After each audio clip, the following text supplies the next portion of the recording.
Passer le pédiluve pour aller nager, tout le monde connaît. Mais le passer pour regarder un film sur grand écran, c'est une première. Je ne suis jamais venue à la piscine, donc j'ai décidé que c'est le moment de profiter de l'opportunité. Et vous avez trouvé justement cette initiative intéressante? Ah super, oui, c'est pas tous les jours qu'on peut regarder un cinéma dans la piscine. L'originalité du concept se trouve un étage en dessous, dans le bassin. 18 spectateurs privilégiés sont confortablement installés avec, en guise de siège, une bouée. C'est amusant, ça sort de l'ordinaire. C'est plutôt, on a un peu l'impression d'être dans son bain. Au programme de cette séance, un film muet en noir et blanc de 1924. Ce film, il n'a pas été choisi au hasard. Ça se passe sur un paquebot qui est à la dérive.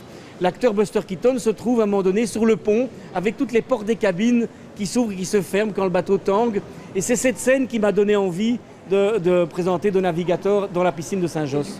Eric est amoureux du cinéma, de ses décors et de son histoire. Alors, projeter un film dans ce bâtiment classé de 1933, c'est tout un symbole.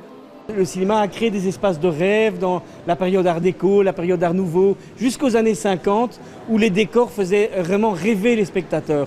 En plaçant le film de Buster Keaton dans la piscine, je rends un peu hommage au temps ancien du cinéma. Eric et les 58 spectateurs d'hier soir espèrent bien pouvoir un jour renouveler cette expérience, les pieds dans l'eau.